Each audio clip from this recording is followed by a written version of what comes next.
হাতে রাখিস না হলে বাসায় নেবো গা।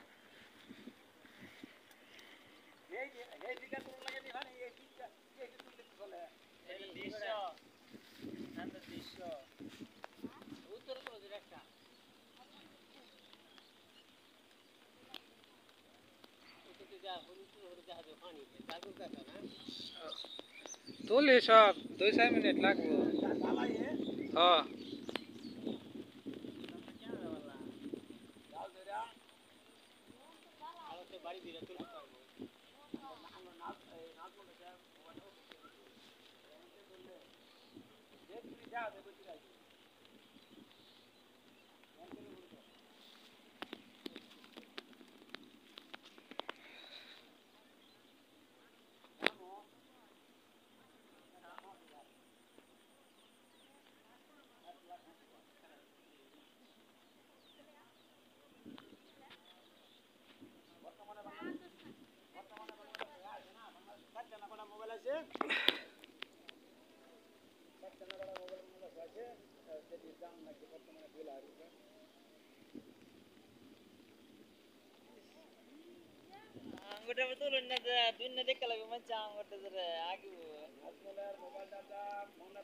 আগে বাগে তুলি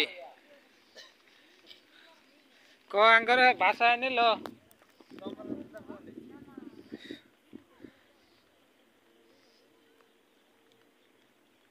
মোবাইল আনছে ট্রাফিকল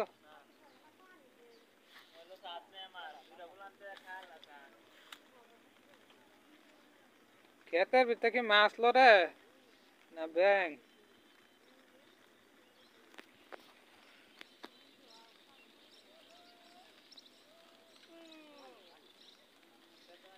এই বন্যা আর তো একমাত্র কারণ সুইচ গেট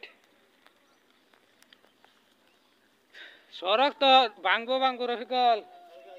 হয়েছে পানি প্রায় আধা তুই লাগে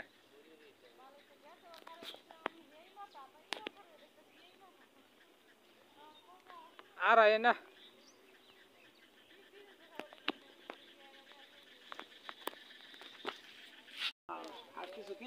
এই যে নেন চলো কিছু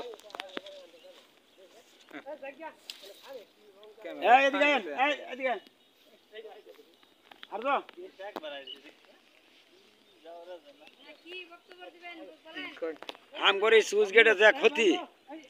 আমরা বর্তমান যে আমাদের যে এই থানা নির্বাহী অফিসার আছে ওনার কাছে আমাদের অনুরোধ এই সুইচ গেটে আমাদের যে লক্ষ লক্ষ মন ধানের ক্ষতি এত ফসলের ক্ষতি এটার একটা ব্যবস্থা যেন খুব তাড়াতাড়ি করা হয় আমরা এই অনুরোধটুক নির্বাহী অফিসারের কাছে রাখলাম এবং বাংলাদেশ সরকারের কাছে আমরা এটা দাবি রাখি যে আমাদের এই সুইচ গেটের পরিবর্তে সাইডে যেন আমাদের একটা টানা ব্রিজ করে দেওয়া হয় টানা ব্রিজ না করলে আমাদের এই যে এত এত জায়গা জমিনের ধান ক্ষেত সম্পূর্ণ পানির নিচে 2 ঘন্টা শুধু ওই সুইচ গেটের জন্য নাহলে আমাদের জীবনে ওই পানি থাকতো না 1-2 ঘন্টা বৃষ্টিতে বেড়ে গেছে 1-2 ঘন্টা মানে 1 ঘন্টা বৃষ্টি পড়াতে কিন্তু আমাদের এই ক্ষতি আজকে যে বড় নদী কাটা হয়েছে এই সুইচ গেট না থাকলে তো আমাদের পানিটা লগে লগে ক্লিয়ার হয়ে যেত গা আমাদের এই পানি আমাদের এই শুধু আমাদের একটা অনুরোধ যেন এই ব্রিজের এই সুইচ গেটের সাথে একটা টানা ব্রিজ করে দেওয়া হয় এটাই আমাদের অনুরোধ দেশবাসীর পক্ষে আমি এইটুক দাবি জানাইলাম ক্লোজ করে দিলাম